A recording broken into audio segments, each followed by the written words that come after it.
दोस्तों आप लोगों ने ये गाना सुना होगा, देख तेरे संसार की हालत क्या हो गई भगवान, कितना बदल गया है इंसान।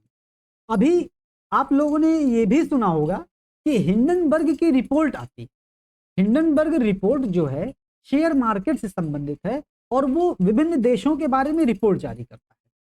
रिपोर्ट में उसने ये बताया कि भारत के स्टॉक मार्केट में घोटाले की बात की है, जो भारत का स्टॉक मार्केट है उसका विनियमन सेबी करता है, securities exchange board of India करता है। और जो उसके अध्यक्ष हैं, मतलब उसकी जो वर्तमान अध्यक्षा हैं, वो एक महिला होंगी अध्यक्षा, और उनका नाम है माधवी पुरी बुच।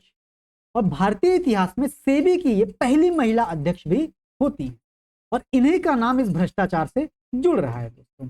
हालांकि भ्रष्टाचार अभी प्रूव नहीं हुआ है, लेकिन अगर दोस्तों धुआं उठता है, आग लगे ना लगे, चिंगारी की आशंका जरूर होती है। और अगर ये भ्रष्टाचार सिद्ध होता है तो पूरे भारत देश के इतिहास में सबसे बड़े घोटालों में से एक होगा। ठीक है, और हम लोगों को ये जानकारी यहां से एग्जाम के लिए और नॉर्मल पर्सपेक्टिव से जानना भी बहुत जरूरी हो जाता है। सेबी के बाद हम लोगों ने देखा, हिंडनबर्ग की रिपोर्ट आई, उसने भारत में शॉर्ट सेलिंग की बात की। शॉर्ट सेलिंग क्या होता है? शॉर्ट सेलिंग निवेशकों में शेयर मार्केट में एक प्रक्रिया है जिसमें शॉर्ट सेलिंग में जो निवेशक होता है वो अपने शेयर को बेचता है, एक रणनीति के तहत बेचता है, और बेचता है वो इस उम्मीद में बेचता है कि भविष्य में वो एक योजना के तहत उसको कम दामों में खरीदेगा। मतलब पहले से योजना बन रही है भ्रष्टाचार की और उसी के इर्द गिर्द नीतियों को बनाया जाता है, मतलब उसी के इर्द गिर्द जो है काम वहां पर किए जाते हैं। ठीक है, तो ये होता है शॉर्ट सेलिंग, और शॉर्ट सेलिंग के घोटाले की बात भी हिंडनबर्ग रिपोर्ट ने करी है। और जब हम 2022 में 22 का पीसीएस का इंटरव्यू दे रहे थे तो भी हिंडनबर्ग रिपोर्ट की बात आई थी सामने। ठीक है, और इसके बारे में मॉक इंटरव्यू में भी पूछा गया था। तो हम लोगों को सेबी के बारे में जानना काफी आवश्यक है। और भारतीय प्रतिभूति व विनिमय board SEBI, securities exchange board of India, आने वाले हर एग्जाम में इंपॉर्टेंट है। चाहे आप आने वाला पुलिस का एग्जाम दें जो अभी शुरू होने वाला है, चाहे आप आने वाला पीसीएस का, चाहे आरओआर का, या कोई भी एग्जाम आप देते हो, भविष्य में भी देंगे, क्वेश्चन अगर स्टॉक मार्केट से, सेबी से आएगा, इससे बाहर नहीं जाएगा। कोई भी आप एग्जाम दें। ठीक है, अब देखते हैं। सेबी भारतीय वित्तीय प्रणाली की अखंडता और दक्षता की आधारशिला है। भारत में एक वित्तीय प्रणाली होती है, एक मौद्रिक प्रणाली होती है। ठीक है, तो वित्तीय प्रणाली की अखंडता और दक्षता की आधारशिला कौन है? सेबी है। और ये सेबी यह सुनिश्चित करता है कि जो भारत का प्रतिभूति बाजार है, अब प्रतिभूति क्या होता है, प्रतिभूति बाजार क्या होता है, अभी देखते हैं। लेकिन जो प्रतिभूति बाजार होता है, सेबी उसकी अच्छी तरह से विनियमित करता है कि वो उसके सारे काम पारदर्शी तरीके से चलें और उसको जीवंत बनाए रखे। मतलब उसमें समय दर समय उसमें टेक्नोलॉजी का भी यूज करे, समय दर समय उसमें नियमों में संशोधन करे। ठीक है, वो उसको जीवंत बनाए रखता है। ठीक, ये होता है। प्रतिभूति क्या होता है? प्रतिभूति इंग्लिश में सिक्योरिटीज कहते हैं, गारंटी भी कह सकते हैं। ठीक है, प्रतिभूति एक प्रकार का साधन है। कैसा साधन है? वित्तीय साधन है। वित्तीय साधन है। अच्छा, सेबी क्या करती है? वित्तीय प्रणाली को विनियमित करती है। तो वित्तीय प्रणाली में ही प्रतिभूति आ जाता है। तो प्रतिभूति क्या हो गया? एक प्रकार का वित्तीय साधन हो गया। और इसका जो वित्तीय साधन है, उस साधन का कुछ मूल्य होता है। और कैसा मूल्य होता है? उसका कुछ मौद्रिक मूल्य होता है। और मौद्रिक मूल्य होता है, इसी प्रतिभूति को कोई कंपनी शेयर बाजार या शेयर बाजार में व्यापार के लिए रखती है, मतलब ट्रेडिंग के लिए रखती है। ठीक है, मतलब वित्तीय साधन होता है प्रतिभूति, जिसको जो शेयर मार्केट में जो कंपनियां होती हैं वो उसको शेयर खरीदने बेचने के लिए रखती हैं, ट्रेडिंग को, व्यापार को चलाने के लिए उसको रखती है। जैसे प्रतिभूतियों में आ जाता है, जैसे स्टॉक बेचना है ना, सुने, स्टॉक आ जाता है, बॉन्ड को खरीदना आ जाता है, म्यूचुअल फंड सुने होंगे, डेरिवेटिव सुने होंगे, ये सब प्रतिभूति के उदाहरण है। अब प्रतिभूति के उदाहरण है, प्रतिभूति बाजार को विनियमन करने का काम सेबी करती है कि इस पूरे बाजार में ये जो वित्तीय, ये जो stock, bond, mutual fund, derivatives का जहां लेन देन किया जाता है उसको कहते हैं वित्तीय बाजार।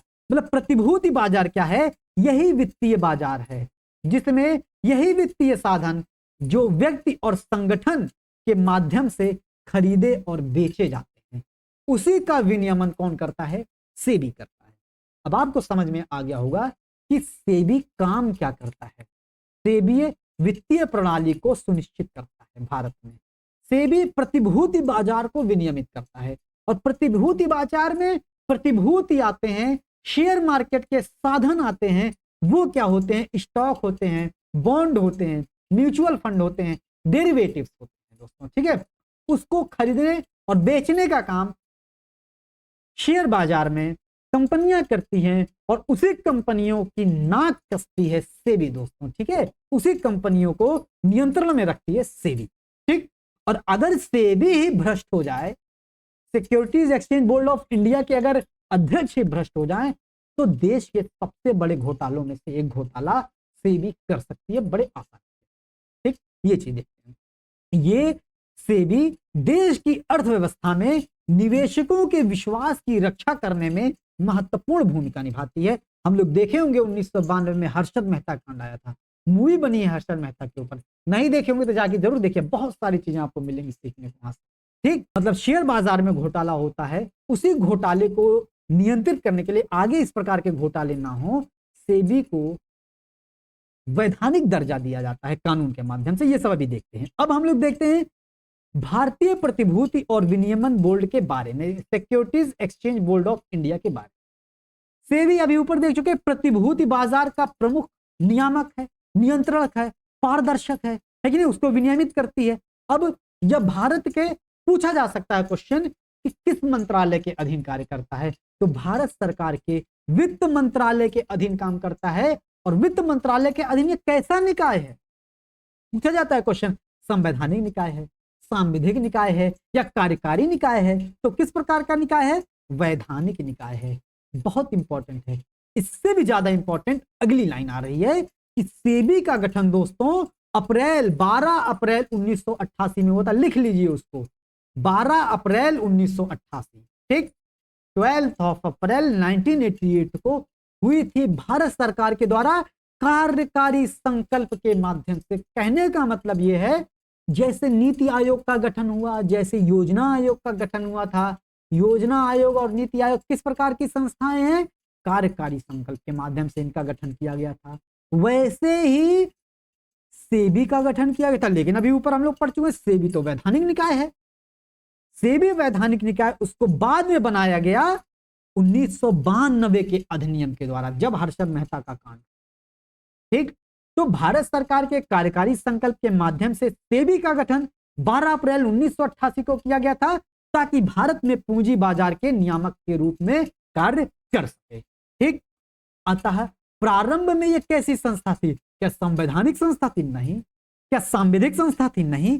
गैर सांविधिक संस्था थी पहले, और बाद में सेबी को सांविधिक या वैधानिक संस्था का दर्जा दिया गया सेबी अधिनियम 1992 के तहत। इंपॉर्टेंट है, दोनों क्वेश्चन पूछा जाता है। 30 जनवरी 1992 के तहत सेबी को वैधानिक दर्जा दिया जाता है। इंपॉर्टेंट है, ध्यान देना है। सेबी का गठन 1988 में हुआ, लेकिन इसको वैधानिक दर्जा दिया गया 1992, ठीक है। और जब इसका गठन किया गया था 1988 में, तो इसके जो अध्यक्ष थे S.A. दवे थे। कौन थे? S.A. दवे थे। दबा देते थे, दवे थे ये, ठीक। ध्यान देना है। अब सेबी से पहले कोई संस्था थी? भारत तो 1947 में आजाद हो गया था, पूंजी बाजार की भी स्थापना हो गई थी, है कि नहीं। पूंजी मार्केट भी चल रहा था भारत का। तो क्या पूंजी को नियंत्रण करने के लिए कोई संस्था नहीं थी? संस्था थी।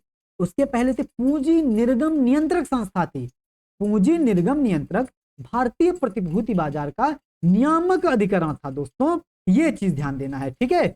और इसे पूंजीगत मुद्दा नियंत्रण अधिनियम 1947 के तहत इसको अधिकार दिया गया, ठीक।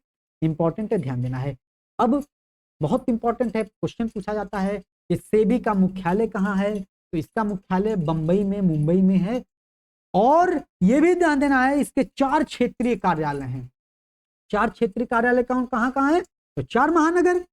4 महानगर में एक मुंबई में तो मुख्यालय है उसका, दिल्ली, चेन्नई, कोलकाता, और एक आ जाता है अहमदाबाद। दोस्तों, ठीक है। तो अहमदाबाद, कोलकाता, चेन्नई और दिल्ली में इसके क्षेत्रीय कार्यालय हैं, ठीक, ये ध्यान देना है।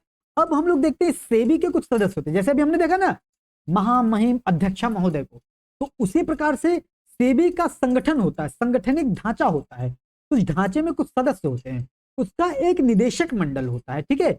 और उस निदेशक मंडल क्या करता है, वो परिचालन के समग्र निर्देशन और प्रबंधन के लिए जिम्मेदार होता है, मतलब समस्त प्रकार की क्रियाओं को क्रियान्वित करता है, ठीक है। और उस निदेशक मंडल में दोस्तों 9 सदस्य होते हैं, बहुत इंपॉर्टेंट है। अब 9 सदस्य होते हैं, एक अध्यक्ष होता है, जो इस समय कौन थी, माधवीपुरी बुच, ठीक, ध्यान देना है। और एक सदस्य, एक अध्यक्ष होता है जो भारत सरकार के द्वारा नामित होता है, ठीक, ये ध्यान देना है।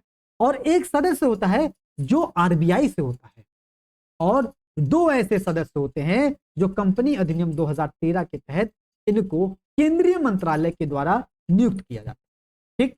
तो भारत सरकार के द्वारा एक नामित जो अध्यक्ष होते हैं, एक सदस्य आरबीआई से होते हैं, एक कंपनी अधिनियम 2013 के तहत केंद्रीय मंत्रालय के द्वारा 2 सदस्य नियुक्त होते हैं, और 1 2 2 4 बचे 5 सदस्य, 5 अन्य सदस्य होते हैं जिनको भारत सरकार के द्वारा नियुक्त किया जाता है। मतलब इनके निदेशक मंडल में भारत सरकार की पूरा प्रभाव होता है, ये चीज ध्यान देनी है, ठीक है। भारत सरकार का पूरा प्रभाव होता है। आरबीआई के अध्यक्ष भी भारत सरकार के ही द्वारा आरबीआई गवर्नर चुने जाते हैं, है कि नहीं। तो भारतीय रिजर्व बैंक आरबीआई से एक सदस्य चुना जाता है, मतलब जो सेबी के सदस्य अध्यक्ष होते हैं इनके बारे में भारत सरकार का हम कह सकते हैं पूरा सर्वे सर्वा होता है।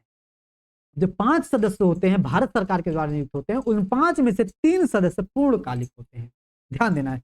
क्वेश्चन सेबी चर्चा में है, एग्जाम में क्वेश्चन पूछा जाएगा, जरूर पूछा जाएगा, निश्चित रूप से पूछा जाएगा, ठीक है। अब हम लोग देख लेते हैं सेबी का उद्देश्य क्या है, सेबी का गठन किया गया है, उद्देश्य क्या है। हालांकि उद्देश्य आपको ऊपर के एक्सप्लेनेशन से पता चल गया होगा क्या क्या उद्देश्य है। अब देख लेते हैं और अच्छे से। इसका उद्देश्य जो होता है पूंजी बाजार के प्रहरी के रूप में कार्य करना, कि पूंजी बाजार में कोई अनियमितताएं ना हो, कोई घोटाला ना हो, कोई कंपनी मनमानी ना करे, निवेशकों की हितों की रक्षा की जा सके, प्रतिभूति बाजार को बढ़ावा देना, उसको विनियमित करना, उसको आज के समय के लिए प्रासंगिक बनाए रखना, है कि नहीं। उसमें नई नई टेक्नोलॉजी का समावेशन करना, डीमेट अकाउंट सुने होंगे, है कि नहीं, डीमेटेरियलाइज्ड अकाउंट। शेयर बाजार में अगर कोई व्यक्ति निवेश करना चाहता है तो डीमेट अकाउंट उसके पास होना आवश्यक है, और अगर कोई संस्था निवेश करना चाहती है तो उसके लिए एक म्यूचुअल फंड होता है। इन सबको विनियमित कौन करता है, सेबी करती है, ये चीज ध्यान देना है, ठीक। अब सेबी की शक्तियां, सेबी के पास पावर क्या क्या है ये भी देखते हैं। अब सेबी के पास अर्ध विधायी काम होता है और अर्ध न्यायिक काम होता है।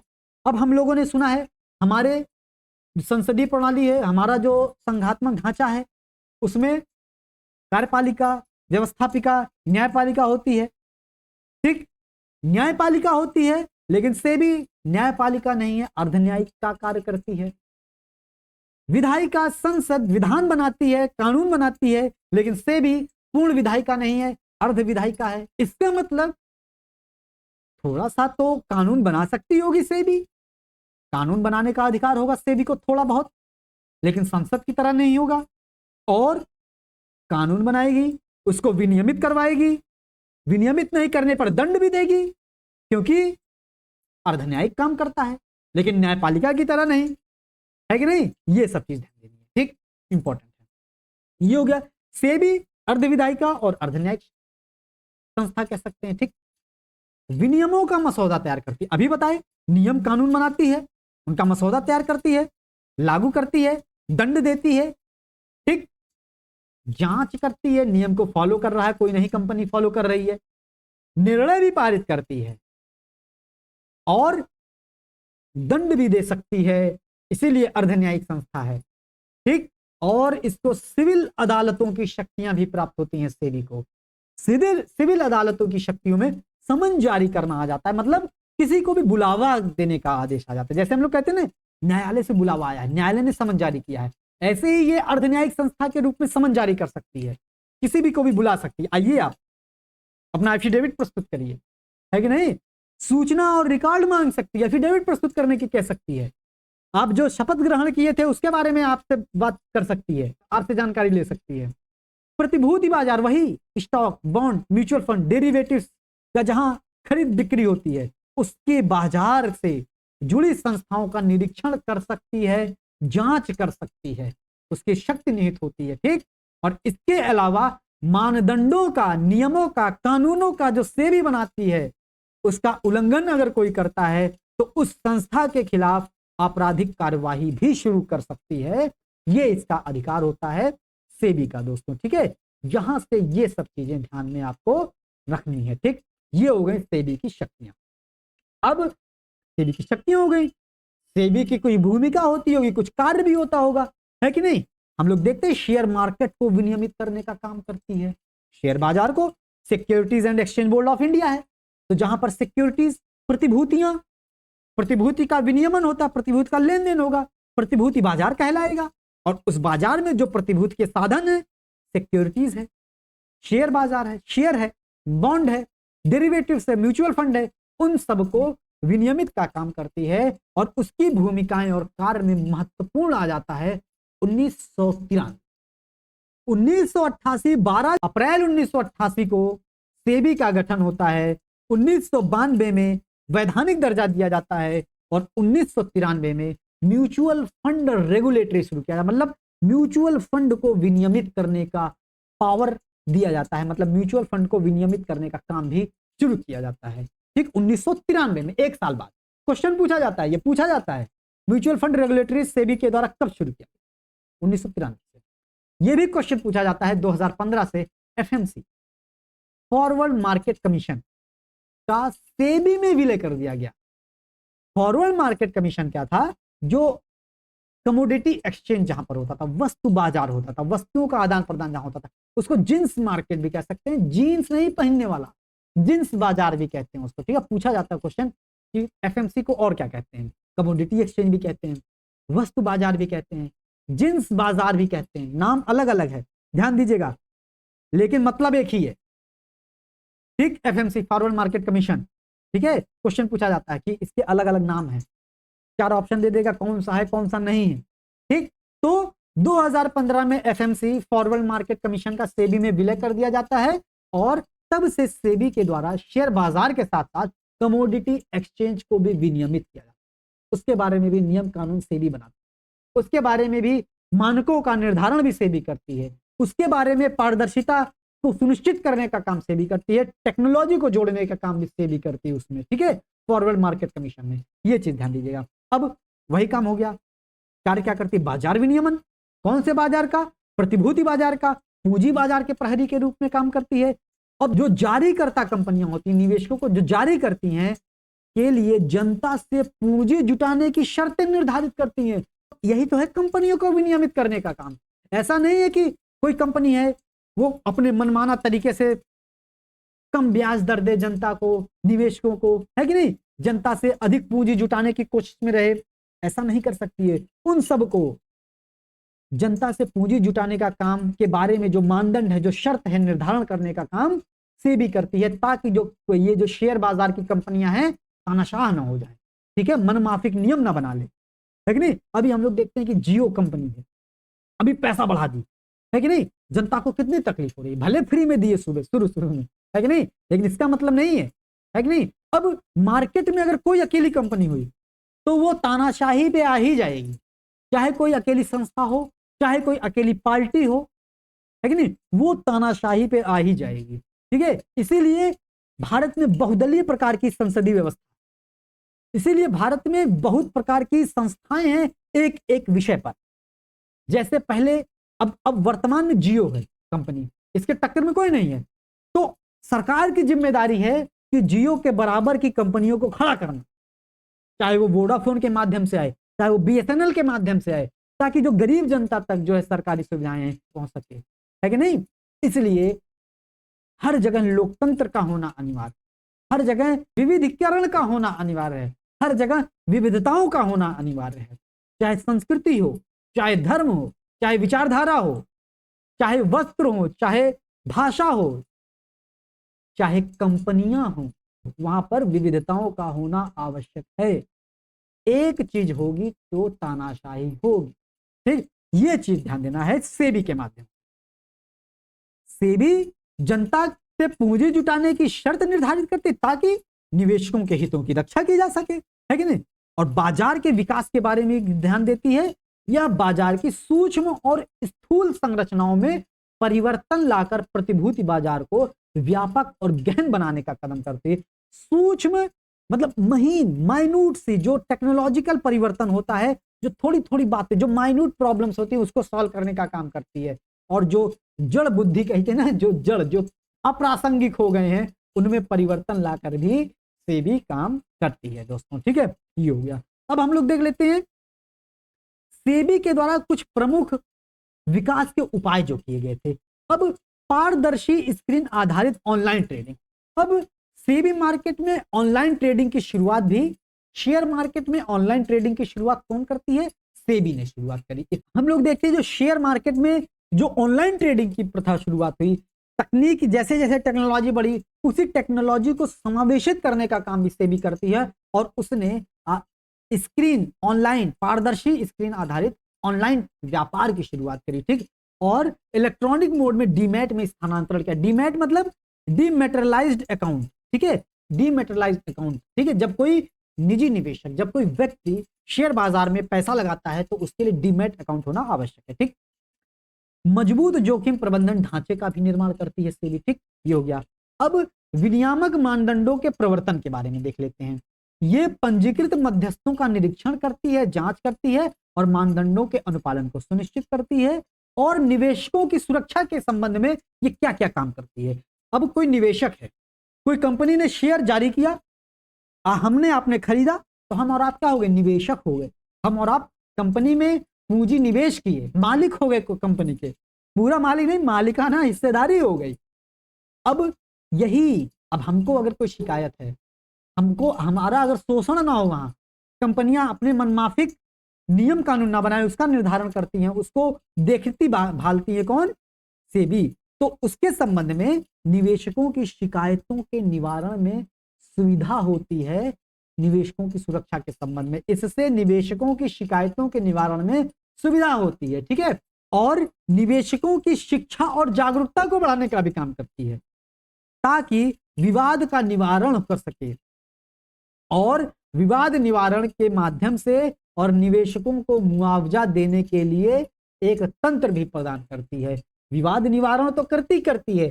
अगर किसी निवेशक की वहां पर शोषण होता है या किसी निवेशक का वहां पर हानि होती है तो उसके बारे में ये मुआवजा दिलवाने का भी काम करती है। अब हम लोग देख रहे हैं सेबी की प्रमुख उपलब्धियां क्या क्या हैं, ठीक है। अब शेयरों का डीमेटेरियलाइजेशन करना, मतलब डीमैट अकाउंट खुलवाना शेयरों का, ठीक। ये हो गया। निपटान चक्र को छोटा करना, विवादों का निर्णय बहुत कम समय में करवाना, ठीक। ये हो गया। राष्ट्रव्यापी इलेक्ट्रॉनिक व्यापार करना, हम लोग देखें अभी ऑनलाइन ट्रेडिंग शुरू करना। जोखिम प्रबंधन भी अभी देखे हैं। समाशोधन निगमों की स्थापना, जो भी मतलब विवाद निवारण तंत्र की स्थापना करना, ठीक। म्यूचुअल फंड के उद्योगों को बढ़ावा देने का काम करती है। अगर किसी कंपनी में कोई संस्था निवेश करती है तो वो म्यूचुअल फंड के माध्यम से निवेश करती है कि नहीं, ये चीज ध्यान देनी है। अब हम लोग देख लेते हैं सेबी के प्रभावी कामकाज के लिए उठाए गए कदम। अब शिकायत निवारण के लिए इसके लिए स्कोर्स पोर्टल की इसने शुरुआत करी, ठीक। इसने स्कोर्स पोर्टल की स्थापना करी जो एक वेब आधारित केंद्रीकृत शिकायत निवारण प्रणाली है, मतलब ऑनलाइन आधारित वेब आधारित शिकायत निवारण प्रणाली है। कोई भी व्यक्ति, कोई भी निवेशक कहीं से भी अपनी शिकायतें उसमें दर्ज करा सकता है, ठीक है। ये हो गया। निवेशक की शिक्षा बढ़ाने का काम करती है और वित्तीय साक्षरता को भी बढ़ाने का काम करती है। जैसे प्रतिभूति बाजार जागरूकता अभियान इसने शुरू किया, वित्तीय साक्षरता सह परामर्श केंद्र इसने शुरू किए हैं, ठीक है। इससे क्या होता है? बाजार और अर्थव्यवस्था का बेहतर संचालन होता है। जितना निवेशक बाजार के बारे में जागरूक होंगे, बाजार का कद, बाजार की एक्यूरेसी, बाजार की दक्षता उतनी ही बढ़ेगी और निवेशकों के हितों की रक्षा भी उतनी ही बढ़ेगी दोस्तों, ठीक है। अब हम लोग देख लेते हैं कुछ प्रश्न जो पूछे जाते हैं, सेबी से संबंधित कुछ प्रश्न पूछे जाते हैं कि सेबी जैसे क्या है, ठीक। तो सेबी केंद्रीय वित्त मंत्रालय के अधीन एक वैधानिक निकाय है जिसका गठन 1988 में किया गया था। इसको वैधानिक दर्जा 1992 के अधिनियम से दिया गया था। यह भारत में प्रतिभूति बाजार का प्रमुख नियामक संस्था, यह है सेबी।